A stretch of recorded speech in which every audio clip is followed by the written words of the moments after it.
आज हम एक ऐसी जगह के बारे में बात करेंगे कि जहाँ पे अभी तक सिर्फ 3 से 4 लोग ही जा पाए हैं। दोस्तों आज हम चांद पे एंड मंगल पे जाने की बात कर रहे हैं, लेकिन अभी तक हम अपनी खुद की पृथ्वी को ही पूरी तरह से एक्सप्लोर नहीं कर पाए हैं। पूरी तरह से तो क्या, ओशियन को तो हम अभी तक सिर्फ 5% ही एक्सप्लोर कर पाए हैं। बाकी 95% के ओशियन में क्या क्या हो रहा है एंड कितने कितने अजीब एंड बड़े बड़े जीव है, वो आज तक हमें नहीं पता। पृथ्वी का 70% पार्ट पानी से ढका हुआ है, लेकिन उस पानी के अंदर भी एक ऐसी जगह है कि जहाँ पे आज तक बस 3 से 4 लोग ही जा पाए हैं। जबकि माउंट एवरेस्ट पे अब तक 6000 से भी ज्यादा लोग चढ़ चुके हैं एंड इस जगह से ज्यादा तो लोग चांद पे जा चुके हैं। लेकिन समुद्र की एक ऐसी जगह जहाँ पे चांद से भी कम लोग जा पाए हैं। दोस्तों जिस जगह की मैं बात कर रहा हूँ उसका नाम है मरियाना ट्रेंच। स्पेसिफिक ओशियन में गोम आइसलैंड के पास लोकेटेड एक ऐसी अर्थ की सरफेस में क्रैक है जहाँ लाइट कभी नहीं पहुँचती। प्रेशर इतना है कि नॉर्मल सबमरीन वहाँ पे कार्ड बॉक्स की तरफ क्रश हो जाएगी। आज हम बात करेंगे इस मरियाना ट्रेंच के सबसे creepy facts, unsolved mystery and वो चीजें जो साइंटिस्ट को भी कंफ्यूज कर देती है एंड आज तक हम इसके बारे में पूरी तरह से नहीं जान पाए। मरियाना ट्रेंच का सबसे डीप पॉइंट है चैलेंजर डीप, जिसकी डेप्थ है अराउंड 10,935 मीटर, मतलब अराउंड 11 किलोमीटर।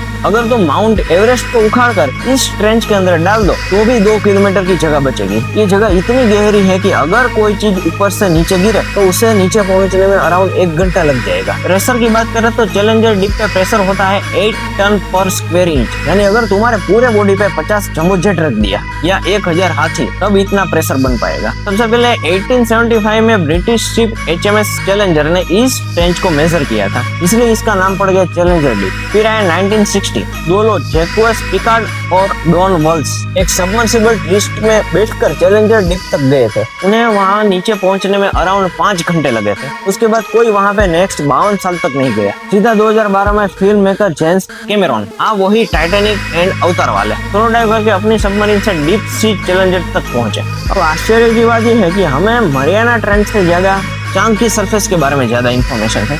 अब बात करते हैं कि वहाँ पे रहता कौन है। अब यहीं से चीजें वियर्ड होने लगती है। यहाँ पे सनलाइट बिल्कुल नहीं पहुँचती। टेम्परेचर लगभग 1 to 4 सेल्सियस के आसपास रहता है, यानी ये फ्रीजिंग टेम्परेचर जितना होता है। फिर भी यहाँ पे लाइफ एग्जिस्ट करती है, ये नॉर्मल लाइफ नहीं है। स्नेल फिश नाम की एक फिश मिली जो दुनिया की सबसे डीप फिश मानी जाती है, अराउंड 8000 मीटर की डेप्थ पे। जेनोफियोफोर्सिस एक सिंगल सेल ऑर्गेनिज्म, लेकिन साइज इतना बड़ा कि तुम्हें लगेगा कि ये मल्टी सेल क्रिएचर है। जायंट एम्फीपॉड्स, झींगा जैसा क्रिएचर, लेकिन नॉर्मल से काफी बड़ा। मतलब ये सारे जीव सनलाइट की जगह पे ये केमिकल्स से एनर्जी निकालते हैं, हाइड्रोथर्मल वेंट से आते हैं। ये एक सॉलिड प्रूफ है कि लाइफ बिना सनलाइट के भी पॉसिबल है। और सबसे क्रेजी बात, साइंटिस्ट अभी भी नहीं जान पाए कि चैलेंजर डीप के बॉटम पे अभी भी कितनी एग्जैक्टली डिफरेंट स्पीसीज एग्जिस्ट करती है। हमने इस पूरी दुनिया का सिर्फ एक टाइनी फ्रैक्शंस एक्सप्लोर किया है। 1997 में यूएस के नेशनल ओशियनिक एजेंसी ने एक साउंड रिकॉर्ड किया जिसे नाम दिया गया द ब्लू।